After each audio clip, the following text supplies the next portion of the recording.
गुरुर्ब्रह्मा गुरुर्विष्णु गुरुर्देव महेश्वरा गुरुर्साक्षात् परं ब्रह्म तस्मै श्री गुरुवे नमः। ध्यानमूलं गुरुर्मूर्ति पूजामूलं गुरुपदम् मंत्रमूलं गुरुर्वाक्या मोक्षमूलं गुरुकृपा अखण्डमङ्गलाकारं व्याप्तेन चराचरं तत्पदं दर्शन्ते येन तस्मै श्री गुरुवे नमः। तस्मै श्री गुरुवे नमः। हम लोग गुरु के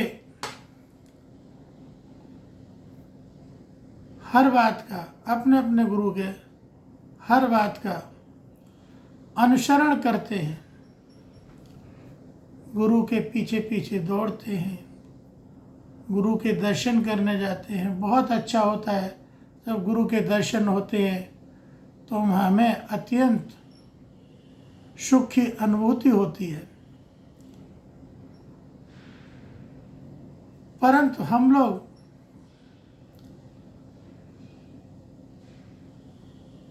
गुरु के वचन को नहीं मानते। गुरु का हर वचन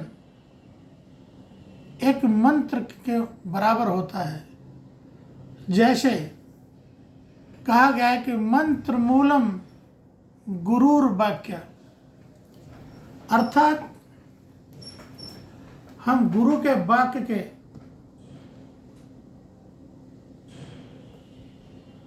अर्थ को नहीं समझते हैं। गुरुदेव के मुंह से निकला हुआ हर शब्द एक मंत्र के बराबर होता है। हम पढ़े लिखे लोग एक बार को गुरु के वचन की पालन करें या न करें,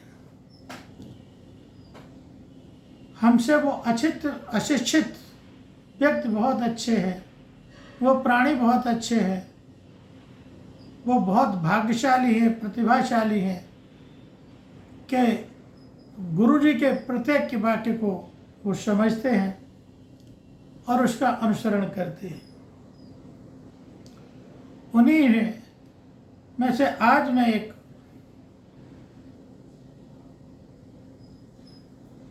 गुरुर वाक्यम का आधार लेके एक वक्तव्य कहता हूं। अगर मेरा ये वक्तव्य आप लोगों को पसंद आए, अच्छा लगे तो इसको लाइक जरूर करें और सब्सक्राइब करना न भूलें। आप लोगों का सब्सक्राइब करना, लाइक करना हम लोगों का हौसला बढ़ाता है। आइए मैं इसके आगे की कथा को लेकर चलता हूँ। आप सब लोगों ने माता शबरी का तो नाम अवश्य सुना होगा। माता शबरी एक भील जाति की थी।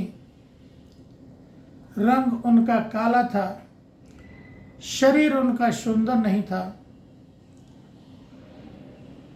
बड़े बड़े दांत थे, देखने में भी उनके चेहरे पर कोई सुंदरता नहीं थी। और जहाँ वो रहती थी उनके पास ही महर्षि मतंग का आश्रम था। महर्षि मतंग के आश्रम में प्रत्येक दिन कोई न कोई ऋषियों का, मुनियों का आगमन होता रहता था। सत्संग करते थे, भजन कीर्तन करते थे, आध्यात्मिक कार्यक्रम होते रहते थे। तो जब माता शबरी 5 साल की थी तो ऐसे ही कौतूहलवश वो महर्षि मतंग के आश्रम के पास जाती थी और दूर खड़े होकर उन ऋषियों मुनियों की वार्तालाप को सुनती रहती थी। इतनी हिम्मत उनकी नहीं होती थी कि महर्षि मतंग ऋषि के पास जाकर अपनी कोई बात कह सके या उनकी कोई सेवा कर सके। इसी तरह धीरे धीरे ज्यों-ज्यों वो बड़ी होती गई और ऋषियों मुनियों की वाणी उनके कानों में पड़ती रही, उनमें भगवान विष्णु, भगवान शिव, ब्रह्मा विष्णु महेश सबकी कथाएं अनेक तरह से जिस भी ऋषि मुनि की जैसी भावना थी उनके अनुसार वो वर्णन करते थे और वो आनंदित होकर उन कथाओं को सुनती थी। धीरे धीरे उनके कानों में जितनी कथाएं आती गईं उतना ही उनका उत्साह बढ़ता गया और धीरे धीरे आश्रम की तरफ उन्होंने अपने कदम बढ़ाने शुरू कर दिए। एक दिन महर्षि मतंग के पास पहुंची और दूर से दंडवत किया और कहने लगी, हे प्रभु, अगर आपकी आज्ञा हो तो मैं यहाँ झाड़ू लगा दिया करूं। ये ऋषियों मुनियों के बैठने की जगह है, यहाँ सफाई सुफाई कर दिया करूंगी, आपकी सेवा मिलती रहेगी। हो सकता है कि मेरा इसमें कोई कल्याण हो। ये ऋषि बहुत दयाल भाव के होते हैं। धीरे धीरे उन्होंने उनको आज्ञा देनी शुरू कर दी कि ठीक है, तुम ये कार्य कर लिया करो। तो माता शबरी नित्य प्रति आश्रम में जाती थी, झाड़ू लगाती थी, पानी का छिड़काव करती थी। कभी कभी वो गाय का गोबर लाती थी और आश्रम में का जो फर्श होता है उसकी लिपाई करना, सफाई सुथराई करना, ये सब कार्य माता शबरी करने लगी। धीरे धीरे बड़ी होती गई और उसी तरह उनकी जिज्ञासा बढ़ती गई और वो इतनी भक्ति में लीन हो गई कि उन्होंने अपना घर बार तो छोड़ दिया, माता पिता का घर छोड़ दिया और महर्षि मतंग की सेवा में जुट गई। वो इतनी सेवा में जुट गई कि उन्हें कुछ नहीं लगता था, सिर्फ ऋषिवर की सेवा के अलावा उन्हें कुछ नहीं भाता था। धीरे धीरे जब महर्षि अपनी साधना में जाते थे, ईश्वर की साधना जब करने लगते थे तो उनका पंखा हिलाती थी, उनको हवा देती थी। भूख लगती थी, भूख का समय होता था तो वन में जाके फल इकट्ठे करती थी। समय के अनुसार जैसे जो उनकी इच्छा थी उनके वस्त्रों को धोती थी, जैसी भी उनकी श्रद्धा थी उसके अनुसार वो उनकी सेवा करने लगी। माता शबरी की भी आयु बड़ी होने लगी जैसे जैसे आयु बढ़ती रही, घर वालों ने जोर दिया कि इनकी शादी कर दी जाए, मगर माता शबरी को शादी करना पसंद नहीं आया। उन्होंने कहा नहीं, मुझे कोई शादी नहीं करनी है, मुझे तो भगवान श्री मतंग ऋषि की सेवा करनी है। इधर माता शबरी की आयु आगे बढ़ने लगी, जवान होने लगी, जवान से धीरे धीरे ढलने लगी ऊपर को। उधर मतंग ऋषि धीरे धीरे वृद्ध होते गए। सैकड़ों वर्ष की आयु हो गई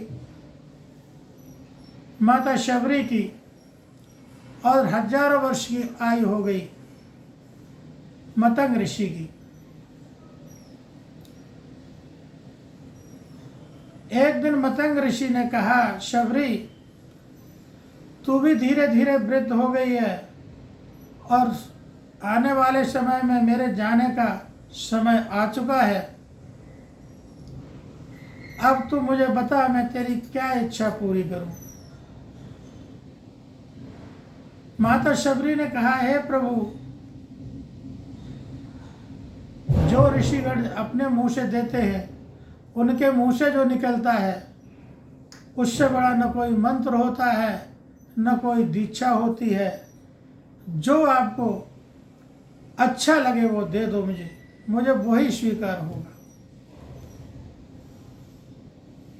फिर धीरे धीरे समय बीतता गया, और महर्षि मतंग ऋषि के स्वर्ग जाने का समय आ गया, ज्योति में विलीन होने का समय आ गया। तो माता शबरी कहने लगी, हे प्रभु, आप तो जा रहे हो, लेकिन मुझे कब तक इस पृथ्वी पर रहना पड़ेगा। महर्षि मतंग कहने लगे, हे शबरी, तुम्हें त्रेता युग तक इस पृथ्वी पर रहना पड़ेगा। त्रेता युग जब आएगा तो अयोध्या के राजा दशरथ के यहाँ भगवान विष्णु अवतार लेंगे, और उनके छोटे भाई के रूप में शेषनाग अवतार लेंगे, और भगवान विष्णु का नाम होगा श्री राम, और उनके भाई का नाम होगा लक्ष्मण। और जब त्रेता युग में, उसी युग में, जो भगवान श्री राम की पत्नी होंगी सीता, और अपनी माता कैकेयी के द्वारा वनवास दिए जाने पर जब वो वन में आएंगे, तो यहाँ पंचवटी में ही,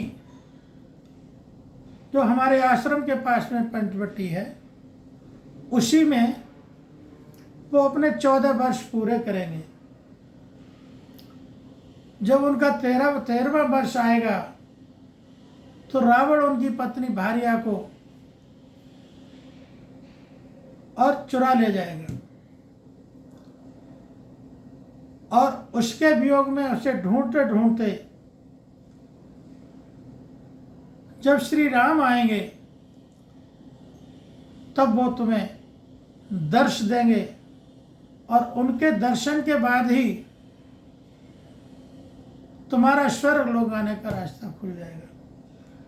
तब तक तुम ये इस वृक्ष के नीचे मैंने जो ज्योति प्रचंड की है, उस ज्योति के तुम सेवा करना, और प्रभु राम के आने का नित्य नित्य और ध्यान करना। ये मेरा वचन है कि श्री राम तुमसे मिलने अवश्य आएंगे, और जब वो आएंगे तो उनको बाली के छोटे भाई सुग्रीव का पता बता देना, और तब तुम इसी ज्योति में समा जाना और पाता स्वर्ग लोक को आ जाओगे। इतना कह के महर्षि मतंग ऋषि ने अपने प्राण त्याग दिए और ज्योति में समा गए और स्वर्ग को जाते हुए विलुप्त हो गए। बस इतनी सी बात थी कि मतंग ऋषि की उसी वचन को लेके, उसी मंत्र मूलम गुरुर वाक्य, अपने गुरु के वाक्य को लेके उन्होंने उसको मंत्र बना लिया और नृत्य पे श्री राम श्री राम श्री राम श्री राम श्री राम श्री राम श्री राम राम राम राम राम रोजाना श्री राम का भजन करने लगी। धीरे धीरे समय आया कि सतयुग से त्रेता में युग प्रवेश कर गया। माता शबरी रोजाना उनका एक ही काम था कि नहाना धोना और आसन पर बैठना और श्री राम का भजन करना। ज्यों ज्यों युग आगे बढ़ता गया त्यों त्यों माता शबरी वृद्ध होती गई। उनको चिंता होने लगी कि पता नहीं कौन सा दिन आएगा, कब मेरे प्रभु राम आ जाए। और मेरे शरीर में तो धीरे धीरे ताकत कम होती जा रही है। मैंने तो प्रभु राम के लिए न कुछ कोई बिछौना बनाया है, न कोई उनके खाने पीने की व्यवस्था की है।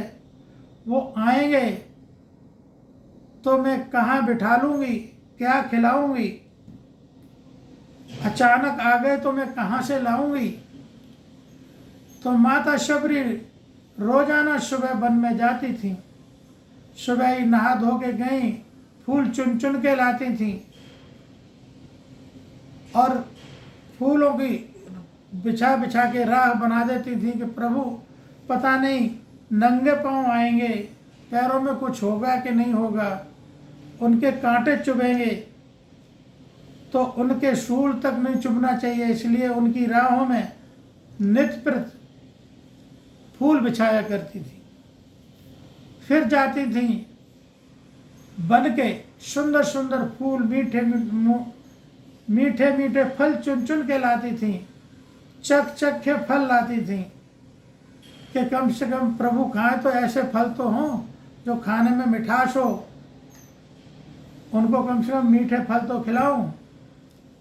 और शाम तक इंतजार करती थी, फिर वो उन्हीं फलों को खाती थी और लाके